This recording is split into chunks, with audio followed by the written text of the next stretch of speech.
Letakkan mayit di tempat yang telah disediakan. Yang memandikan jenazah hendaknya memakai sarung tangan. Dipakaikan kain basah seperti sarung agar menutupi auratnya tidak terlihat. Lah, gila. Jadi Ngiri lihat ngiri. jika memandikan jenazah itu kita harus menutupi auratnya menggunakan kain basah. Ih, itu kelihatan loh kaca. Belum kelihatan. Jadi sedikit aja ini betul. Posisi kembali panjangnya.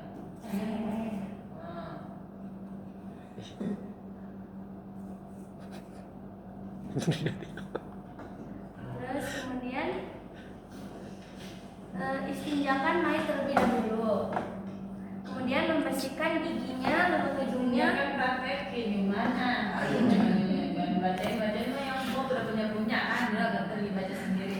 Kamu yang praktekinnya. Istinjakan itu Apaan istinja? jangan videoin. Kata itu boleh yang nggak masuk katanya.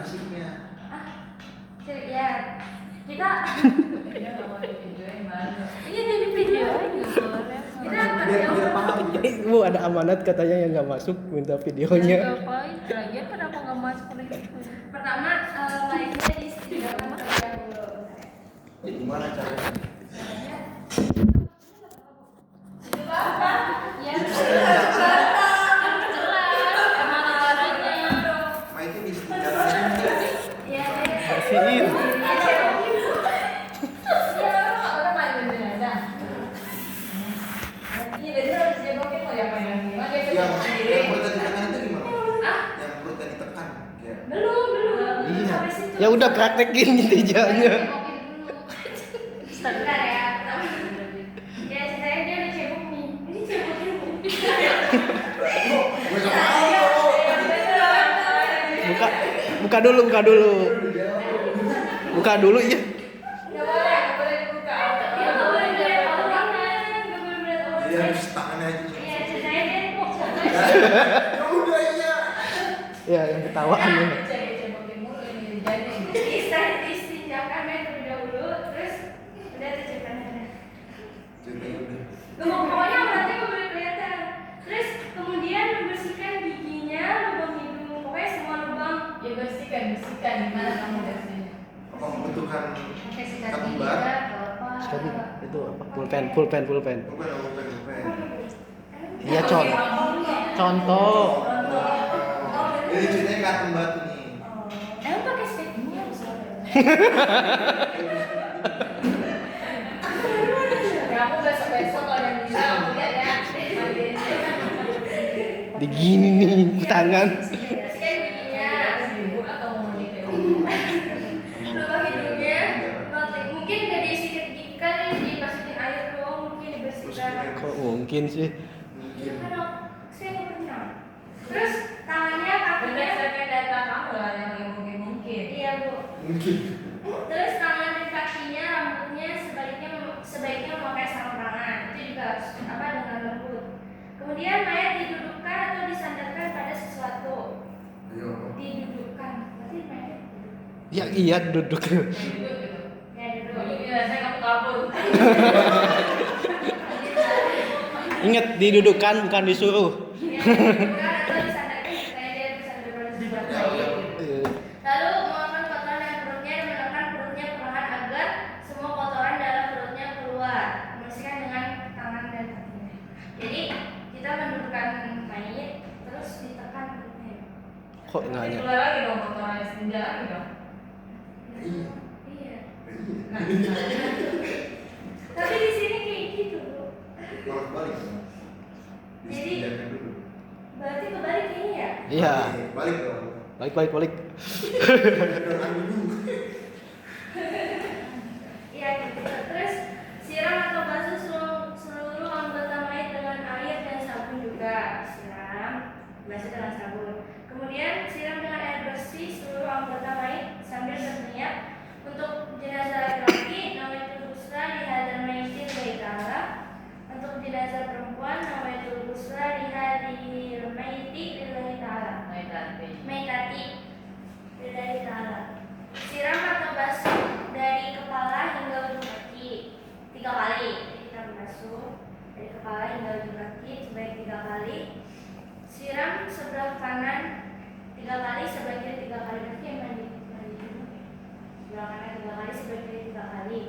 Kemudian memindahkan mayat ke kiri, basuh bagian lambung kanan sebelah belakang. Berarti nah, sebelah sana Ya, ya. miringin. Ya, miring. Jadi kan.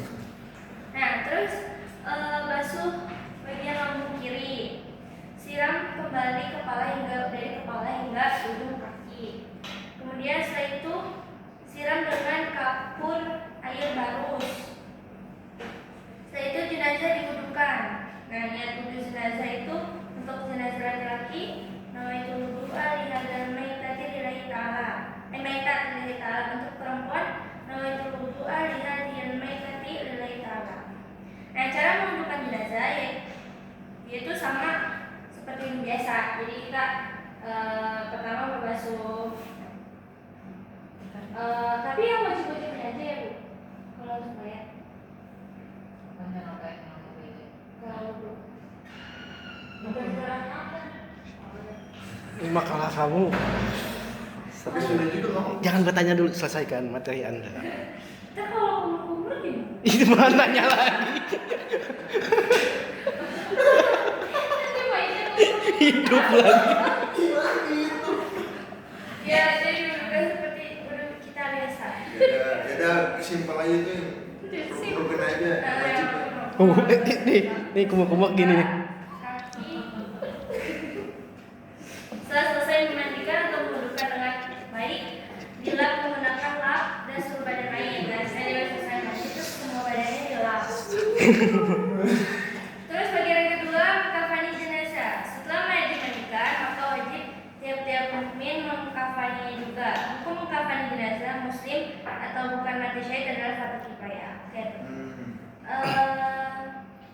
Tata cara mengkafani jenazah untuk mayat laki-laki kita laki-laki ya. Nah, kalau untuk mayat laki-laki itu dia 3 lembar. Bentar ya. Untuk mayat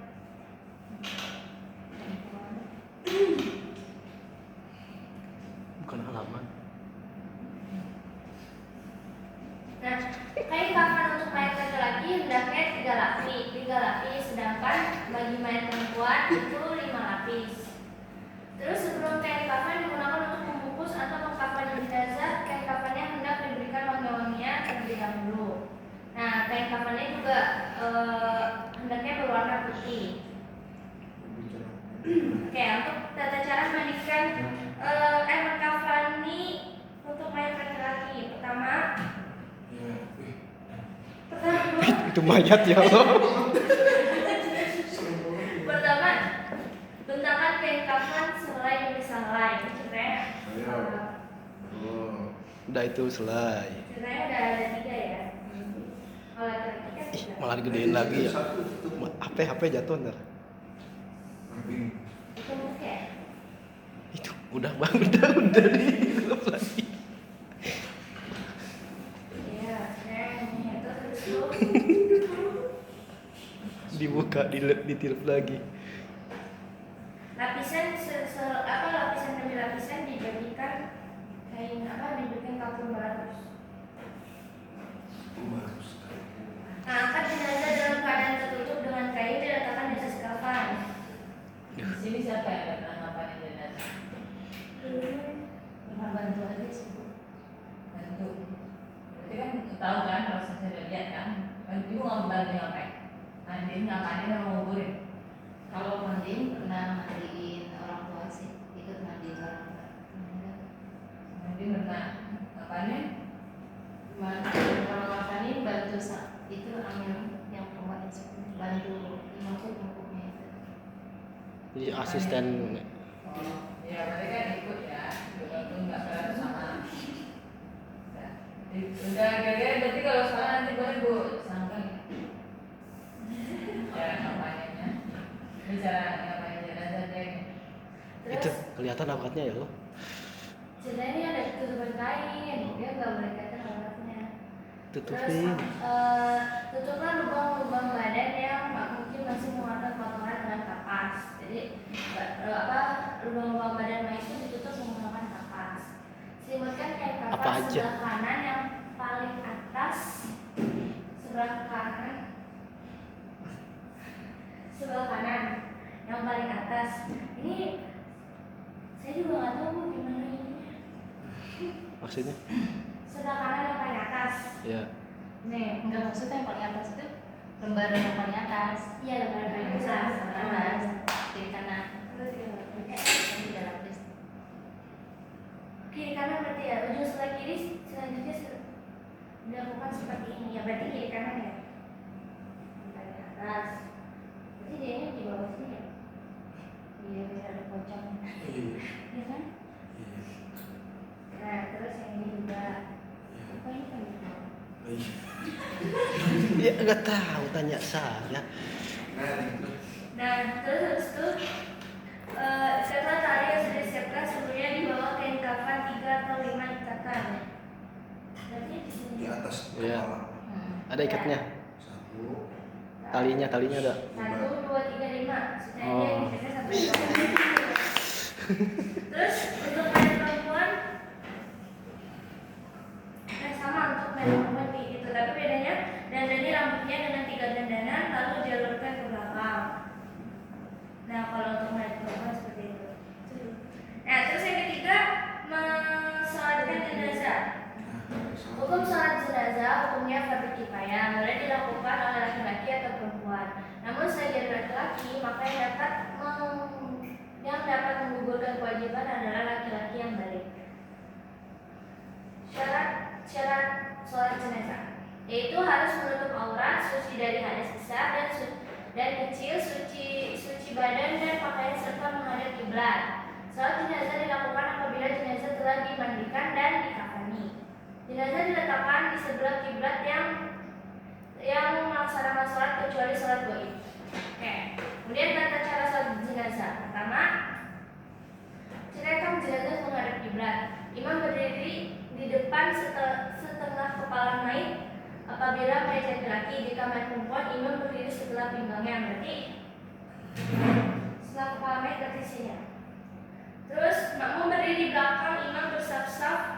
Jamaahnya lebih banyak lebih utama. Jika jamaah sedikit, usahakan menjadi 3 saf. Karena Rasulullah SAW telah bersabda, apabila seorang mukmin mati dan disolatkan oleh sekelompok kaum muslim hingga 3 saf, maka dosa-dosa si mayit diampuni.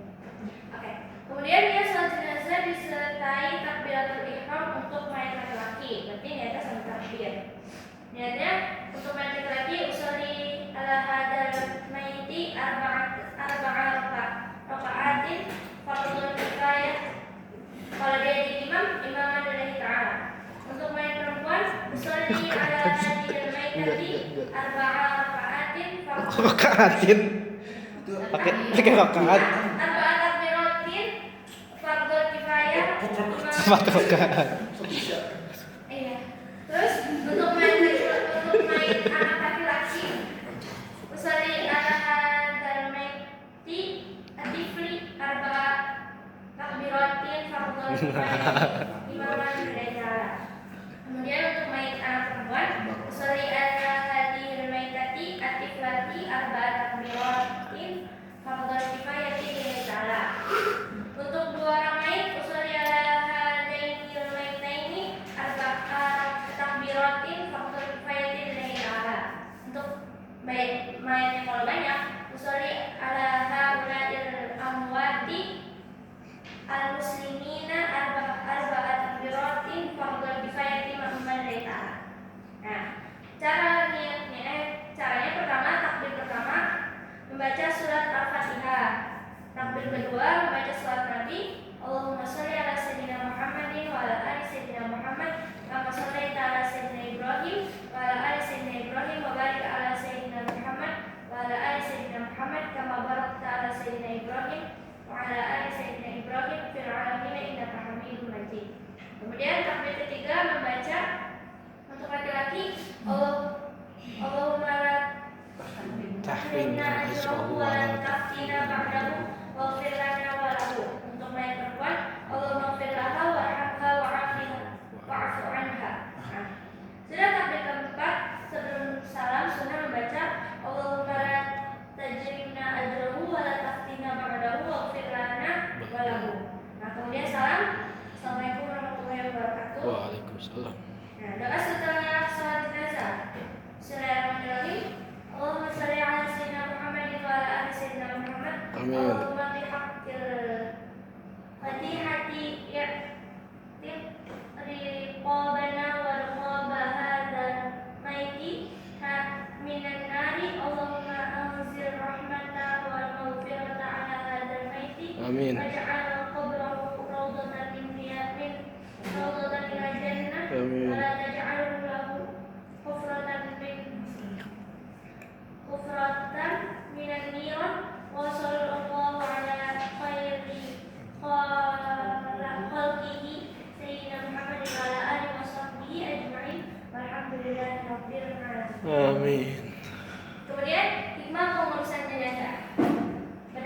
Berdasarkan uraian mengenai tata cara pengurusan jenazah dapat diambil beberapa hikmah, di antara lain memperoleh pahala yang besar, menunjukkan rasa solidaritas yang tinggi di antara sesama muslim, membantu meringankan beban keluarga jenazah, dan sebagai ungkapan bela sungkawa atas musibah yang dideritanya, meningkatkan dan menyadarkan manusia bahwa setiap manusia akan mati dan masing-masing supaya mempersiapkan bekal untuk hidup setelah mati. Membuktikan bahwa manusia adalah makhluk yang mulia, sehingga apabila seorang manusia meninggal dunia itu dihormati dan diurus dengan sebaik-baiknya menurut aturan Allah Subhanahu Wa Taala dan Rasulnya. Oke, demikian. Apakah ada yang mau bertanya mengenai pengurusan jenazah? Izin. Itu soal aurat yang tadi, apakah? belum. Aurat katanya nggak boleh, Bu. Apa namanya? Harus ketutup. Kan itu kalau cewek dari rambut sampai ujung kaki itu aurat. Pas pemandian itu semuanya badan ketutup. Beda sama cowok, kan cowok auratnya dari sini ke sini. Jadi Ya, kalau yang perempuan dari sini nggak ketika jadi jenazah tidak ada yang auratnya ya. Yang memandikannya kan perempuan semua. Ini kan boleh dilihat. aurat yang itu aurat besarnya terlihat. Itu kandungannya, bagian dadanya, itu kemudian kalau sesama perempuan. Jadi kita kalau sesama perempuan bukan berarti kita boleh telanjang berdua ya, boleh juga. Tapi kalau sekitar bagian yang dari ini ke atas itu kalau sesama perempuan boleh. Kalau itu aurat besar. Saya akan sebentar ya, ini nanti akhirnya nggak bisa lagi sekarang. Jadi aku nggak ada orangnya, Bu. Retno Yuni Muhammad Rizki Izin, Pak. Izin nama Mudik Bunga Farah sama Mudik ya, saya juga Ares Mudik juga. nggak ada kabar, Bu. Yang punya makalah. Salsa Mas Rifatul Izin. Asra Izin. Ridwan Hadir. Indri Adelisa Ruyana Mudik. Novia Ramadhani Sakit. Maulana Usman Hadir. Farhan Izin. Kerja full. Nur Hayati Nur Sifa Fauzia Tadi siapa tadi yang sakit? Sakit. Iya. Terus kabarnya? Itu Bu Nopi izin. Siva sakit kebalik tadi. Rahayu Kerja izin. Abdul Hakim Nggak ada kabar. Muhammad Rahudin Sama apa izin? nggak ada kabar. Kais Sama Bas ada kabar.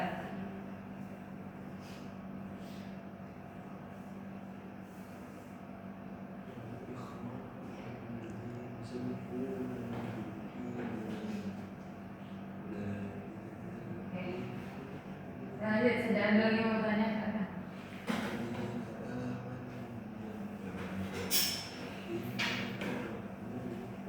Kamu kainnya cuma bawa satu? Iya, soalnya tadi kan yang bawa. Nanti di mana mengkapannya kainnya mengkapan tiga? Ini juga boleh dipakai. Dua. Ya, ada itu lagi yang lain. Seperti itu. Satu, dua, dua. Terus beli mana? Hah? Yang Masih sendal apa? Sarung? Iya, sama mau karena ini sama sebelah. Nah, yang berdua ada sebelah.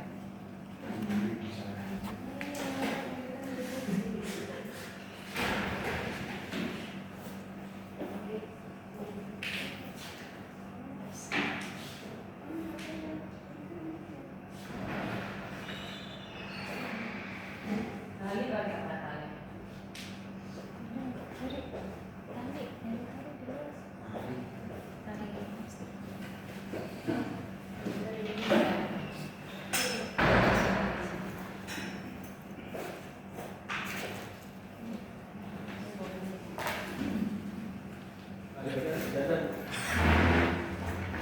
Itu satu lagi ya? Oh, habis itu ya. Lain bisa. Ya, nggak apa-apa. Gunting. Bulan 2. Bulan 2. jangan nanti jahit lagi. Oh ya. Tuh pipis kucing. Kencing, Bu. Ya. Mas, itu nggak ada itu. Paling entar itu Sebelah-sebelahnya lagi. apa di masalah?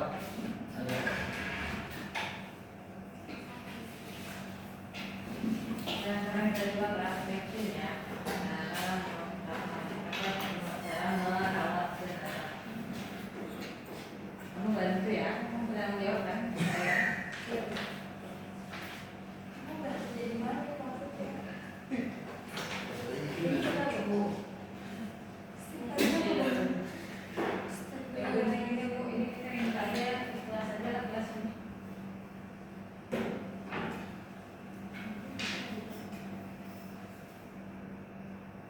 Ini sebetulnya bukan tali ya, nanti jangan saudara bayangkan kok ibu ini ikat di dalamnya pakai tali.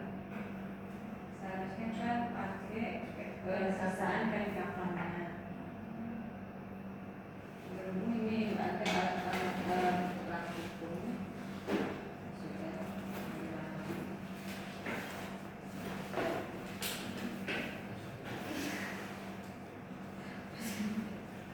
Sudah.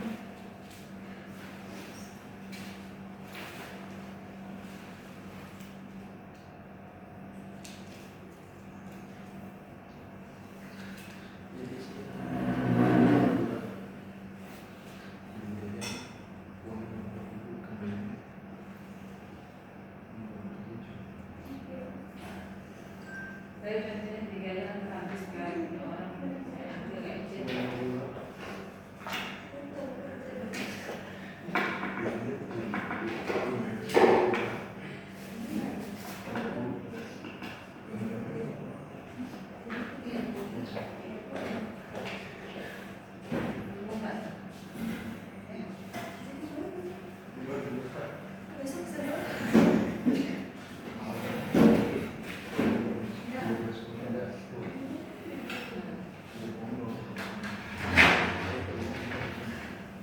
Ini medianya kurang besar, nanti kita di bawah. Apa mau ditambahin mejanya? Ini media saya tadi kamu sudah sana. Ini Ini ya, Bu. Ambil aja Bu sini, Bu. medianya ada biar ada.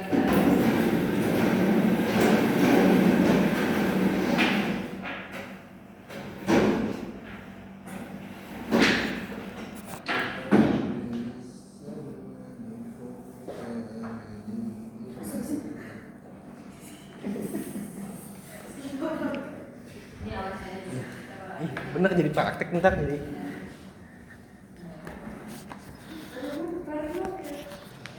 Wah, izin ya. Bu. Baik, sekarang kita praktek cara merawat jenazah. Pertama, ini adalah ketika seseorang hendak menghadapi sakaratul maut, belum mati ya, tapi mau mati. Nah, itu kita dianjurkan untuk mentakin jenazah, ya, mentakin jenazah. Jadi kalau ada saudara, keluarga atau siapa saja, kebetulan kita misalkan dia di rumah sakit nih, dia kita mundur-mundur dia mau mati nih. Nah, jangan takut yang lari, tapi bantu beliau itu untuk mengucapkan kalimat syahadat, ya, kalimat tauhid, sehingga beliau bisa mati dalam keadaan ya, dibimbing, jangan kabur, jangan bilang dokter ini nasihat apa lagi, tapi usahakan tenang, kemudian bimbing beliau untuk menakkin atau mengajarkan nafas syahadat. Baik, angkanya ini misalkan jenazah, ini orang mau mati nih, di Bandung. Di Bandung sudah sekarat semua. Nah, kita yang posisi sedang berada atau keluarga ya, keluarga terdekat, itu tidak perlu ramai di misalnya yang kebiasaan masyarakat ya, yang salah-salah yang saya lihat ya. Kalau semakin mau mati orang semakin teriak gitu. Bacanya kalau Yasin sekencang-kencang itu nggak dibutuhkan oleh jenazah orang yang keluar itu. Karena dia pusing, stres dia dengan bacaan-bacaan kita. Karena dia tidak bisa tenang merasakan ketika nyawa dia dicabut malah semakin sakit. Ya, jadi nggak perlu semuanya semakin kencang. Kalau mau baca Yasin, bacanya pelan.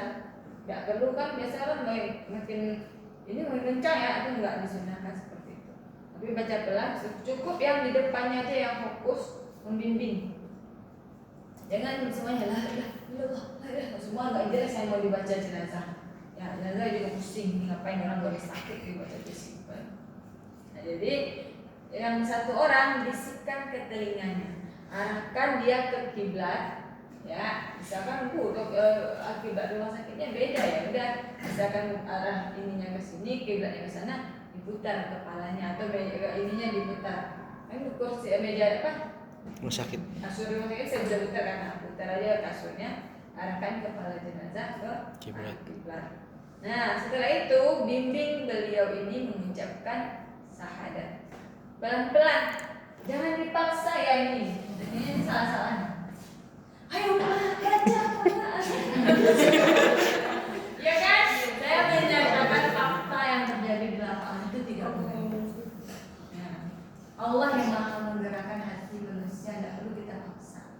Semakin dipaksa, semakin dia nggak bisa mengucapkan. Karena dia lebih dahulu memikirkan stres saudara omelin, saudara paksa.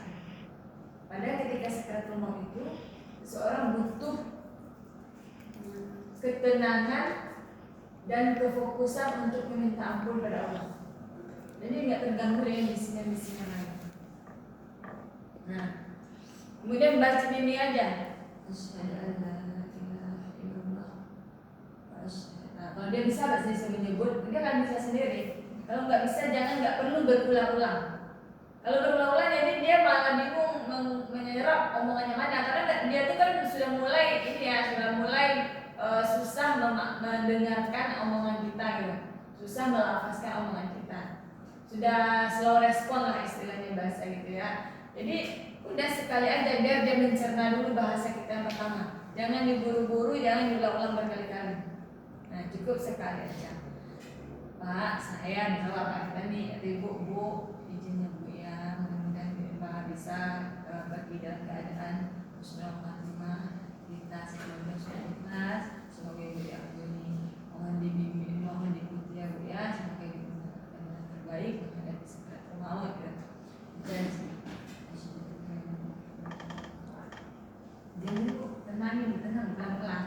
Dan mereka ini dalam keadaan susah mencerna bahasa kita. Kalau berhasil lanjutkan. Kalau tidak berhasil ya udah nggak apa-apa, jangan diulang-ulang lagi. Ya cukup. Yang penting kita sudah membisikkan kalimat terbaik di akhir beliau hendak. Nah, kalau sudah meninggal, langkah awal yang kita lakukan adalah menutup mata. Langsung ya, jangan biarin dilihatin meninggal. Jangan ditutup, harus tenang. Langsung ditutup. Kenapa? Kalau langsung ditutup nanti matanya melotot terus, susah ditutup. Karena otot-ototnya udah nggak berfungsi. Apa yang terakhir Jadi bakal begitu seterusnya kalau nggak langsung disikapi. Ya, kan biasanya jenazah malah kaku ya. Kalau yang mulutnya menganga nggak selalu dirapatkan, nggak langsung dirapatkan, ini menganga terus akhirnya ujungnya diikat kan. Nah itu sebabnya karena lalai dalam tindakan. Jadi ketika orang menghadapi sakaratul maut, kita nggak boleh lalai menghadapinya ya, harus cepat. Maka saudara harus tahu semua nih. Setidak-tidaknya buat diri saudara dan keluarga. Kalau nunggu pula ustaz datang udah begini semua, satu melotot, satu menganga kan, semuanya udah aneh. Hidup lagi. Itu kenyataan karena lama berpindah. Nah, jadi berbimbing beliau tutup mata langsung. Kalau baru masih anget ya, masih gampang dibentuk, masih gampang diurusin ya. Masih enak. Kalau udah, iya benar, jenazah itu kalau meninggal anget kan yang pertama rundingin semua loh. Runding itu kan tuh dari ujung kaki dulu. Jalan gitu, gak semuanya. Ini sebagian udah dingin nih. Nah ini belum. Nah bimbing. Jangan dibiarkan matanya melotot sampai sini udah dingin, nggak bisa, susah ditutupnya. Nah ujungnya kita tutup paksa dan tetapnya buka ini kan, setengah terbuka. Nanti misalnya jenazahnya diambil aja banyak dosa. Ada kita yang salah nggak ditutup duluan. Jadi setelah ditutup matanya, kalau berhasil alhamdulillah, kalau tidak nanti begini lagi agak beberapa kali nanti akan kita tutup. Tapi walaupun akhirnya ujungnya nggak rapat itu kalau udah terlalu lama dibiarkan. Kemudian kalau misalkan mulut di tengah kebanyakan rata-rata jenazah itu ketika rohnya dicabut dari jasadnya itu kan merasakan kesakitan yang sangat hebat sehingga sebetulnya dia teriak tapi tidak ada suaranya, dia minta untuk sakit ya. Lalu akhirnya kita tidak menyadari itu bahwa itu padahal dia sedang merasakan sakitnya rohnya dicabut dari badan. Jadi ketika sudah selesai rohnya dicabut, ya udah langsung dikatupkan mulutnya, tutup, dirapatkan. Nah kalau sudah keras, ya udahlah diikat. Nanti kalau udah lama-lama diikat kan dia mulai tuh kakunya merapat, nanti dibuka lagi. Gak mungkin langsung dibuka dia buka lagi, berarti dia hidup. Karena ininya otot-ototnya udah bekerja kan, darahnya kan udah berjalan. Namanya dia kaku jadinya. Jadi begitu ya. Kemudian setelah diarahkan diarahkan di kiblat udah kita buka bajunya dengan tumpukan segala petugas segala, seharusnya kita keluarga yang terdekat yang menyelesaikan ini, bukan orang lain. Keluarga kita yang mengurus, jangan biar orang lain, karena bukan apa-apa orang lain itu belum tentu bisa menjaga aib jenazah. Kalau kita nggak mungkin kan, bapak saya ada upil di sini, nggak mungkin kan? Kita nggak mungkin buka aib orang tua kita sendiri. Kita buka aibnya berarti kita buka aib diri sendiri. Maka itu diambilkan keluarganya. Tapi kalau orang lain, nah ada itu kalau di kampung kan sukanya memang orang lain ya, harus orang lain malah. Nah, padahal dia nggak tahu efeknya ke depan. Nanti ada yang tersebut, walaupun tidak sekarang, nanti tersebut. Dulu saya memandikan bapak si Anu lah. Saya di sini banyak ininya loh, darahnya keluar. Itu berarti banyak dosa yang ada aja spekulasi yang ada. Itu kita hindari. Tapi kalau kita sebagai keluarga, ada pun aib, itu adalah sebuah hikmah atau pembelajaran buat kita. Ya, nanti ada saja ketika meninggal jenazah hal-hal yang akan saudara temukan. Mungkin bagi saudara mengerikan. Lalu ketika ini sudah, kalau bajunya kan kalau jenazahnya ada kaku kan baju bisa dibuka ya, gunting aja gunting, itu baju nggak pakai. Kemudian diselimutkan, tapi jangan ditaruh dulu selimutnya begitu ya. Nah kan kita ada beberapa orang tuh kayak kamu semua. Nih yang megangin, satu yang gunting, ini kan nggak apa-apa. Ini gunting. Ya, kan semua ditutup. Nah, kakinya juga, kalau kakinya ini dirapatkan boleh diikat dengan kain kafannya. Kalau belum ada kain kafannya, ikat aja dulu pakai kain kafan, supaya dia tidak posisinya terbuka. Nah, ini sudah selesai dapat dari laki ini. Sekarang kita mau memandikan jenazah. Kan udah banyak orang datang tuh. Orang datang, petugas yang memandikan keluarga.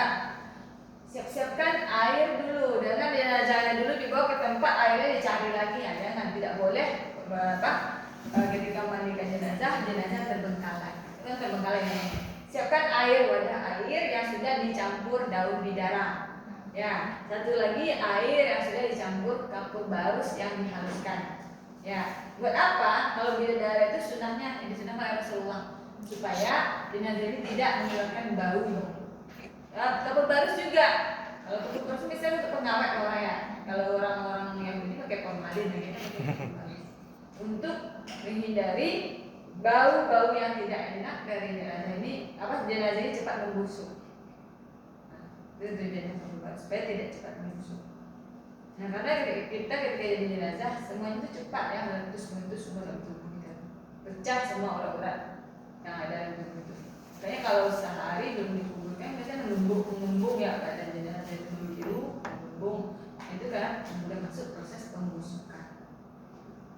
Nah, dan kemudian anggaplah air sudah selesai, jangan lupa siapkan sarung tangan yang karet itu loh ya.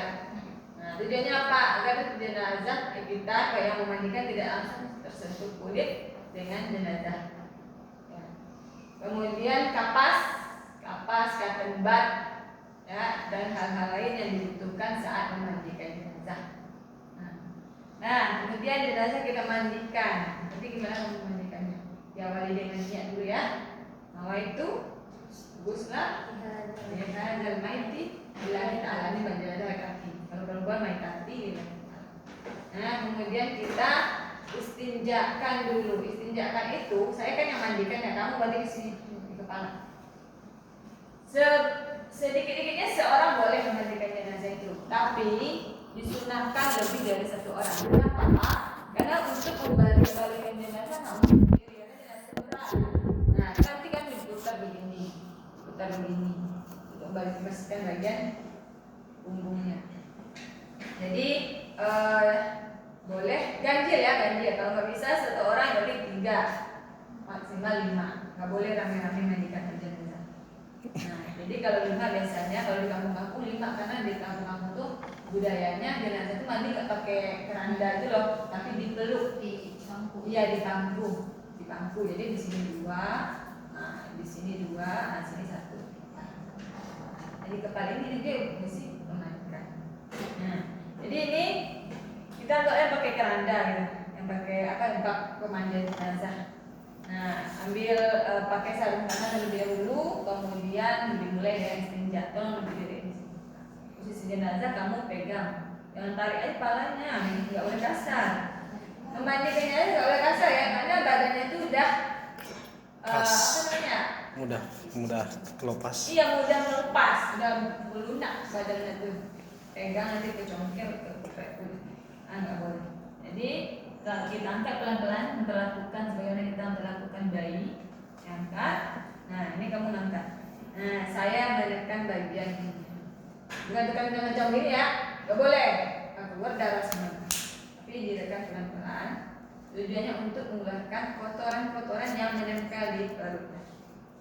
Entahkah itu air seninya, atau BAB-nya, atau nanah, atau darah, ada aja yang keluar.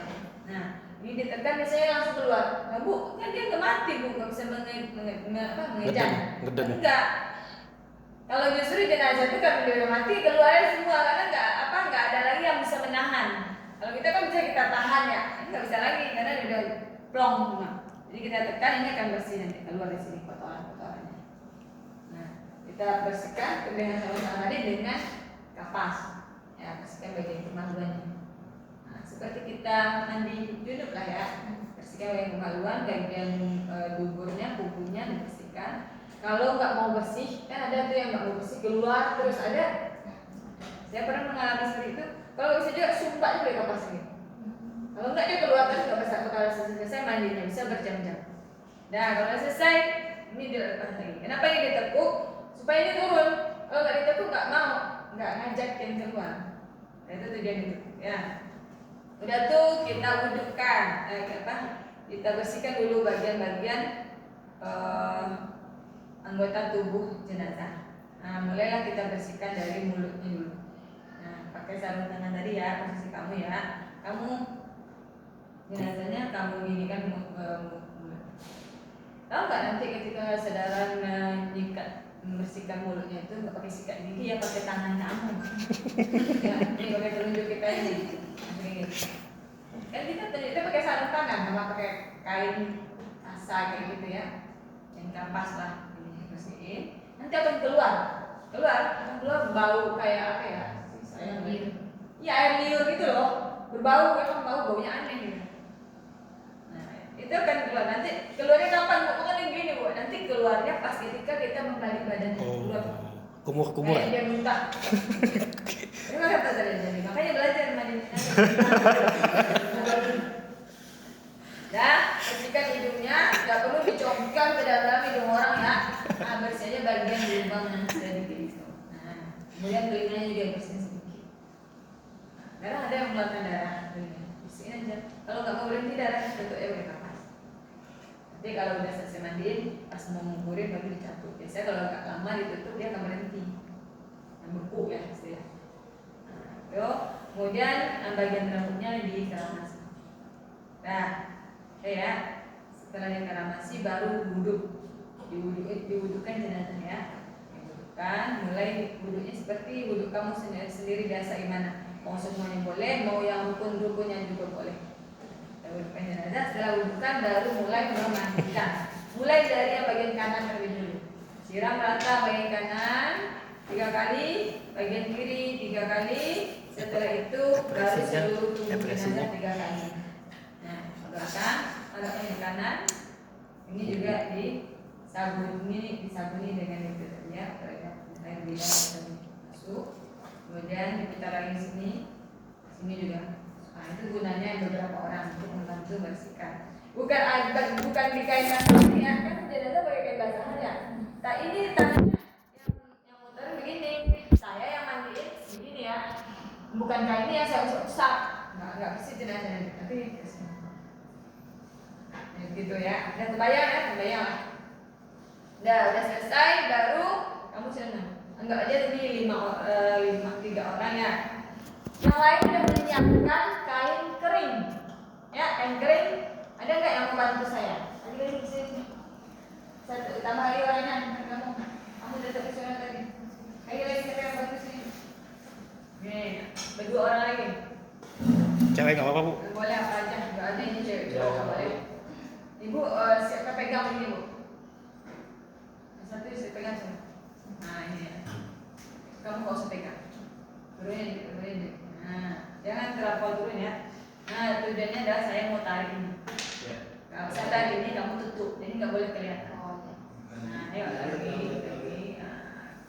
kan orang ramai biasanya milik kalau mandi jenazah nah langsung ditutup nah begitu ya ini langsung dibuang nah ini udah gantikan kering ya baru diangkat jenazah bersama-sama ini yang pada diangkat nah kita bawa jenazahnya sampai ke tempat ini dan anggap kita lagi ngangkat ya yang lain sudah menyiapkan kain ya dan kapan jangan ini udah diangkat kainnya baru diurus ini yang angkat ngapain lama-lama ya nah jadi kerjasama yang ini yang angkat yang lain udah nyiapin udah siap ya bu iya kainnya udah siap jangan tunggu ini udah siap mandi belum kita mau bikin kain nih ya begitu tapi yang lain udah tetap sedia aja dulu sedia kain-kainnya yang mandi mau selesai enggak penting kainnya sudah posisi bisa digunakan nah ini nah sekarang ini udah diangkat nih kan kita susun kainnya Bu, maaf, tadi sebelum pas proses pembersihan kemaluan sama itu posisi mayatnya belum dibasahin dulu.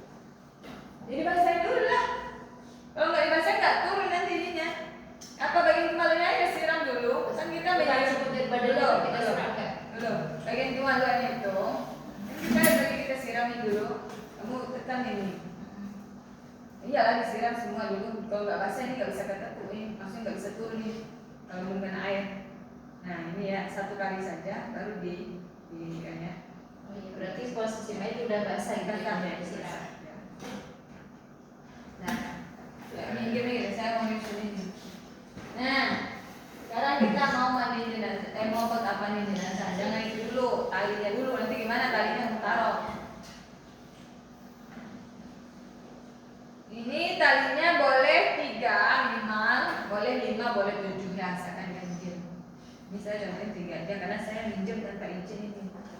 pasti habis benang orang. Terus ini. Nah, ini kainnya kegedean dulu. Tepuk dua tidak. Ah ya betul betul lipat baca. Tapi yang benar nggak dilipat dua ya. Posisikan kain itu nggak masalah ya. Kain itu diukur sepanjang jenazah dilebihkan 1 jengkal. 1 jengkal di atas, 1 jengkal di bawah buat ikat. Jangan kainnya sepanjang-panjang entah atau seadanya, totonya gantung nggak keikat jenazahnya. Tapi emang diukur seukuran jenazah. Berapa ukuran jenazah? Dilebihkan sejengkal di atas, sejengkal di bawah. Belum. Udah itu kalau diukur yuk. Nah, lebihnya sejengkal itu lebih banyak atau potong. Yang pokoknya lebihan sejengkal. Sejengkal di atas, sejengkal di bawah, sisanya dipotong. Sejengkal dari ukuran mayit. Dari kaki mayit sejengkal, sejengkal di kepalanya sejengkal. Udah, lebih dari itu kainnya potong. Nah, kemudian dari sisa kain itu bikin talinya. Bukan tali ini, nah ini bukan tali ini kan buat ikat jenazah ya, tapi tali yang bekas sisaan tadi mau 7, mau 3, mau 5 terserah Anda. Nah, kemudian baru kita taruh kain ini salah. Nah, satunya di sini, ini bisa singkat saya. Oh. Oke. Kemudian ada. Nah, baru lah. Nih, stop. Ini, yang satu ini, kan laki-laki 3 ya. Belum. Ini yang satu ini dipotong kayak bikin baju. Ya, ininya dipotong buat lehernya. Ya, lehernya. Kemudian ini boleh digunting, saya mau gunting ini jadinya. Biar saudara paham. Jangan, punya orang. Nah, saudara potong di sininya di bagian lehernya ini, ya. Kemudian diguntingnya begini kayak baju. Supaya apa? Karena kalau pas lehernya nanti nggak masuk kepalanya gimana? Jadi nggak ada belahannya di sini supaya bisa dimasuki jenazahnya. Nah, saudara taruh di bagian agak ke atas. Posisinya tanya. Ini yang sudah potong sini tadi ya. Nah, ini geser sini ke kepalanya. Nah, ini ada. Taruh jenazah. Nah, ini kan tadi yang bolong nih, ini kan udah bolong saya potong ini ya. Udah kayak potongan bulat ya. Nah, taruh di sini. Yang bulat tadi itu. Ini enggak sejengkal ya, karena ini enggak boleh saya potong punya orang. Ini anggap udah kepotong. Harusnya kepalanya masuk ke sini. Ya. Kepalanya nongol. Nah, ini agak saya udah lihat ini begini ya. Nah, karena ini kan bisa kan ke bawah itu kalau banting nggak bisa diikat. Ini sebenarnya nggak boleh gini ya, kalau jalan ini boleh narik lagi harusnya dipasin dari awal. Ini kan karena ini kayaknya nggak bisa boleh potong. Ini posisinya ini udah menutup ya, karena ini kan saya bayangkan ini udah masuk ke dalam lubang ini, tapi kan ini dalam lubang ini kepalanya nggak bisa masuk. Nah, jadi ini udah nutup, udah pakai baju. Nah, lalu kita ikat. Nah, jangan lupa dulu segala yang berlubang-lubang dikapasin. Hidung, kapas. Mulut, kalau ini tidak usah. Mulutnya udah rapat ya, telinga udah. Terus kakinya diikat. Yang 2 jempolnya diikat pakai tali kain kapan itu, ya. Ikat tangannya juga yang sudah begini, diikat pakai tali kain kapan. Ya. Harusnya orang bisa contohkan saya ikat. Ini ada tangannya susah. Ya, kamu misalnya saya ikat begini.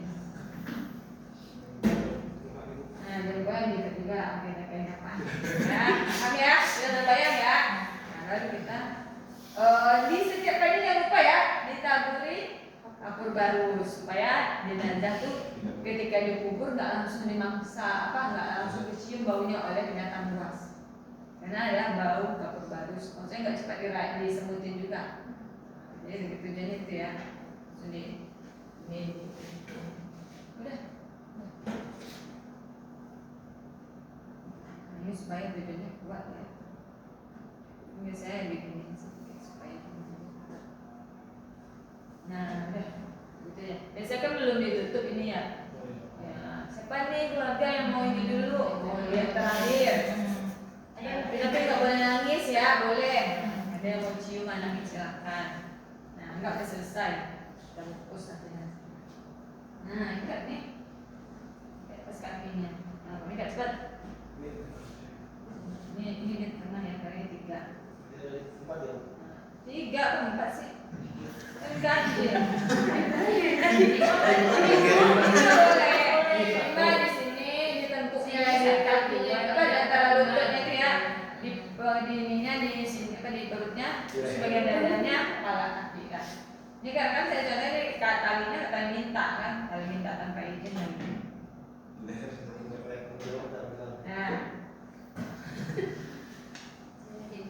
Nah udah selesai ya. Nah baru ditaruh disolatkan terkubur disolatkan dulu. Nah ini saya tidak tahu kaki nih gimana cara mensolatkannya. Bagaimana posisi kamu jadi imam? Di apa sepinggir kepalanya. Nah sejajar kepalanya ya ini supaya kita sini imam makmum kita sini. Kalau jenazahnya perempuan posisi kita di bagian perut sini ya baru sini. Nah silakan sholat lagi. Nah sholat jenazah itu ada 4 takbir ya. Yang pertama yang lain baju.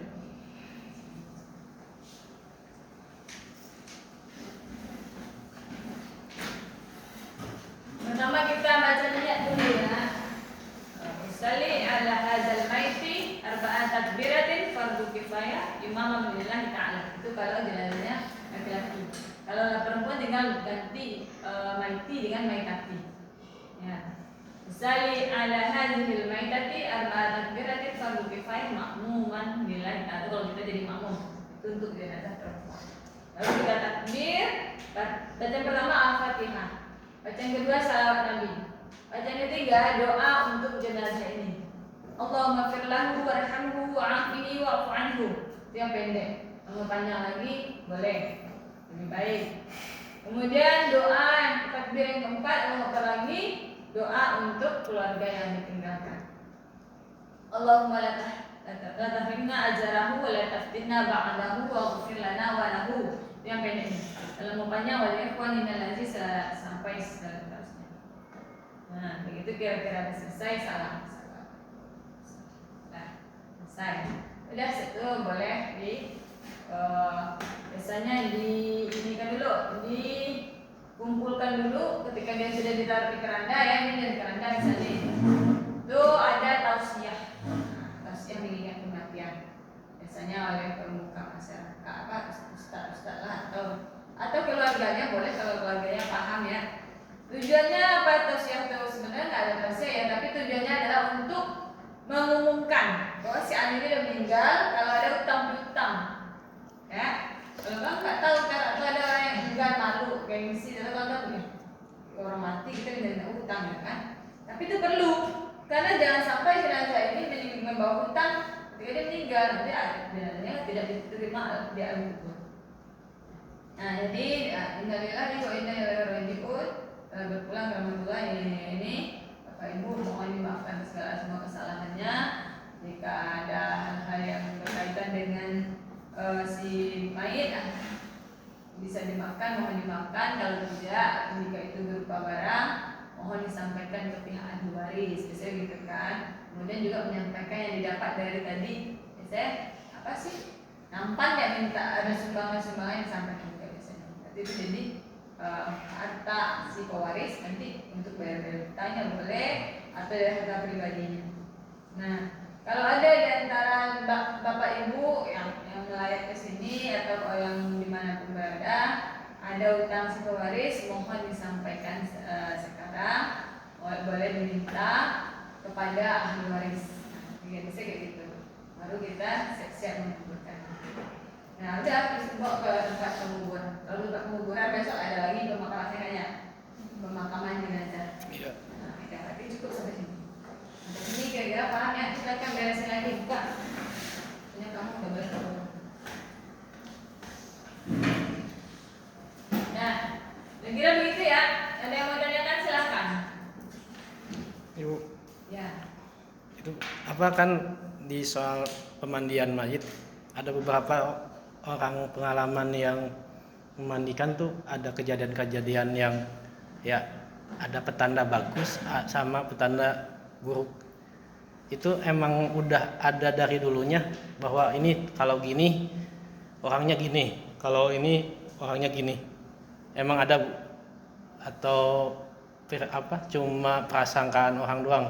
Ya, itu sebenarnya tidak ada ya, tidak ada. Keadaan meninggal seseorang itu sudah menjadi takdir dari Allah Ta'ala. Kadang orang soleh pun ada juga yang takdirnya tidak baik ya. Tapi Allah alam bisawabnya. Saya pemahaman saya, misalkan dia keluar pembohongannya ketika mematikannya, itu bukan berarti dia banyak dosa ya, atau dia ini ahli neraka, bukan berarti begitu. Tapi tanda-tanda itu biasanya disebabkan dalam keadaan karena kondisi fisiknya. Ya, saya contohkan begini, saya pernah menghadapi memandikan jenazah yang kondisi tua renta, kemudian sudah lama sakit. Ada menghadapi jenazah yang muda, kemudian dia sakit tapi di rumah sakit dirawat intensif dengan berbagai penyakitnya. Yang pertama mati karena memang udah kayak kondisi uzur ya, jadi udah sepuh banget. Itu namanya udah begitu ya, padahal si dokter ada tubuhnya, jadi makan berbulan-bulan, kan? Diajak udah nenek-nenek, ya kan? Makannya aja sedikit, karena nggak mau makan. Terus ketika dia meninggal itu seminggu nggak makan, atau masih ada ampas, masih kotoran di dalam tubuhnya, nggak ada kan? Jadi sebetulnya itu realistis saja sih, ya kondisi itu bukan persoalan spiritual ya. Menurut saya itu bukan persoalan spiritual, tapi lebih ke memang keadaan tubuh begitu, tergantung apa yang kita makan. Dan dia nggak makan ya ketika kita tekuk ya nggak ada keluar apa-apa, udah kering semua kan, orang darahnya aja udah mungkin dikatakan nggak ada apa-apanya, udah tinggal tengkorak, itu udah tengkorak aja gitu kan, nggak dagingnya juga nggak ada gitu kan. Berbeda dengan kondisi orang yang sakit-sakitan ya, kemudian dirawat di rumah sakit, kondisi badannya sehat, boleh dikatakan awalnya dia sehat, kemudian dia sakit dan mendadak, kemudian meninggal. Itu akan banyak ditemukan yang menurut kita, mungkin yang menurut sebagai masyarakat itu ahli neraka. Menurut saya infusan itu kan badan ini sudah secara langsung nggak menerima hal-hal yang begitu ya, yang hal-hal kalau barang-barang infus itu barang-barang kimia. Iya, kimia lah ya. Sama seperti lautan tidak menerima bangkai. Itu akan keluar nanti.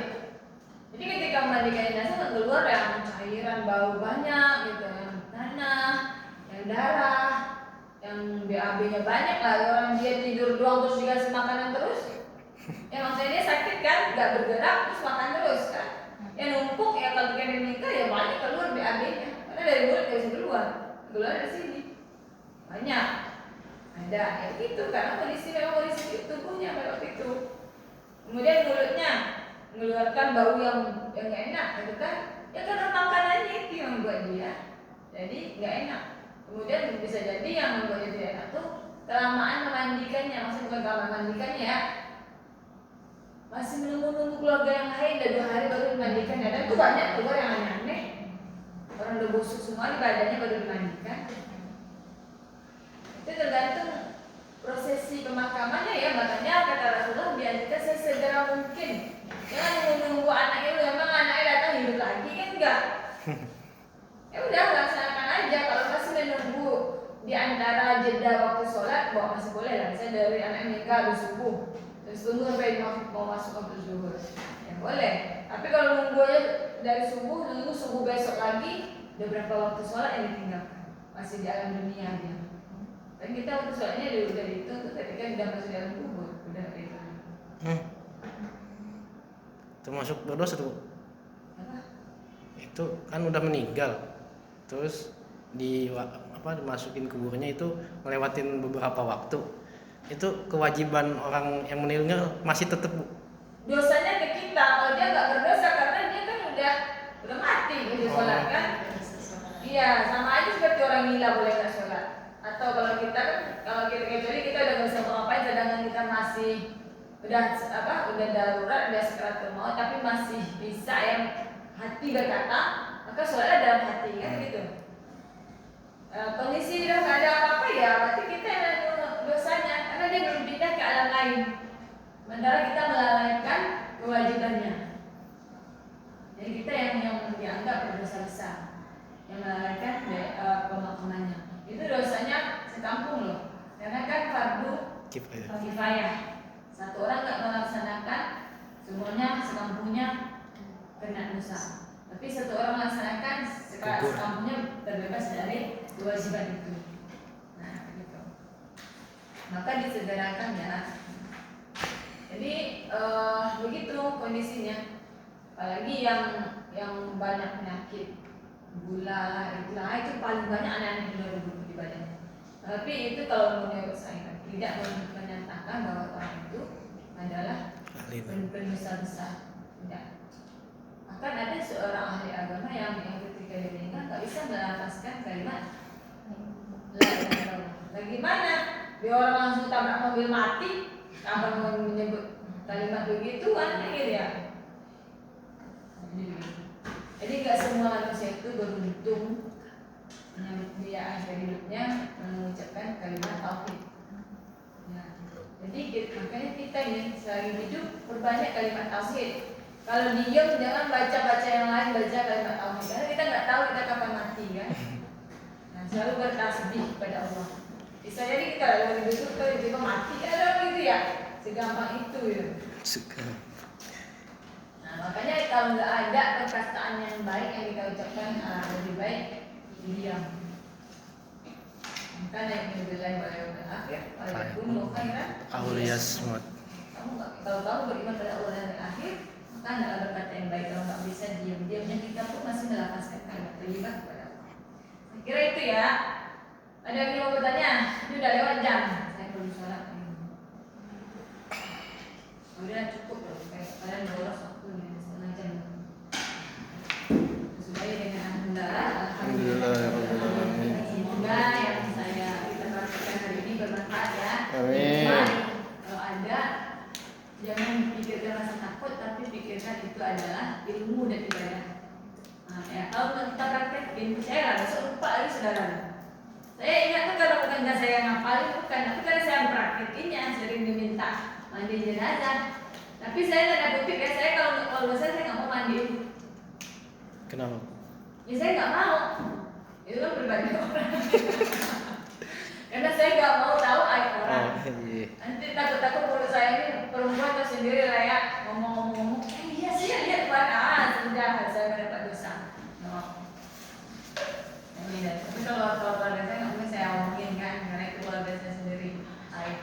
Tapi kalau orang lain takutnya nanti saya diajak-ajak ngomong. Tadi lihat ini nggak, Bu? Biasanya saya juga ngomong ya. Ini tadi lihat ini kok saya lihat ini tadi di jenazahnya kayak ada ininya loh nih. Oh iya, berarti saya hilang. Nah itu susah dihindari, karena kita nggak ingin gibah, tapi kalau ngantarin gibah kita iya, ya udah sama berarti. Kalau bohong gimana? Hah? Bohong. Jadi lihat ini enggak, padahal lihat. Ini sama yang berbohong lagi. Gimana? Sama aja berdosa juga, satu dosa yang pertama kalau kita jadi kita menggibah, yang kedua kita jawab berarti berbohong dua dosa berbohong. Jadi makanya hindari. Saya ya kalau nggak ada urusan kalau di tempat saya, kalau saya nggak ada urusan saya nggak pernah keluar rumah.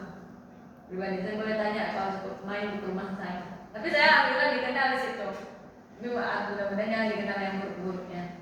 Saya menghindari itu. Saya paling nggak suka nongkrong kayak ibu cari sayur, ngobrol sama ternyata nggak. Insya Allah saudara nggak bakal temukan di rumah itu saya berkeliaran dulu. Saya paling berkeliaran dengan acara misalim, acara kerjaan saya gitu. Tapi lepas itu saya keluar dengan suami dan anak. Baik, kita sudah alhamdulillah. Assalamualaikum warahmatullahi wabarakatuh. Waalaikumsalam. Saya mohon maaf lahir dan batin. Sama-sama Ibu. Semoga puasa kita diterima. Amin. Setelah bayar zakat kita disucikan oleh Allah Taala kembali dalam keadaan fitrah. Kemudian semoga Allah tuntun kita tidak akan lagi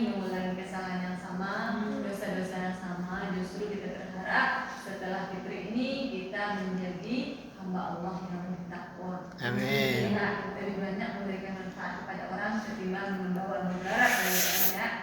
Nah, begitu saja yang saya sampaikan. Kemudian kita masuk nanti kita lompat ya. Dan saya izin lompat saya nggak masuk. Karena saya mau menjalankan ibadah, mohon doanya. Semoga jalan ibadah saya dilancarkan. Amin. Amin. Karena kan kita lagi ada perang-perangnya sekarang ya. Mudah-mudahan tidak menjadi kendala dalam usaha ibadah saya dan jamaah nanti. Amin. Ya, sekian ya. Assalamualaikum warahmatullahi wabarakatuh. Waalaikumsalam warahmatullahi wabarakatuh.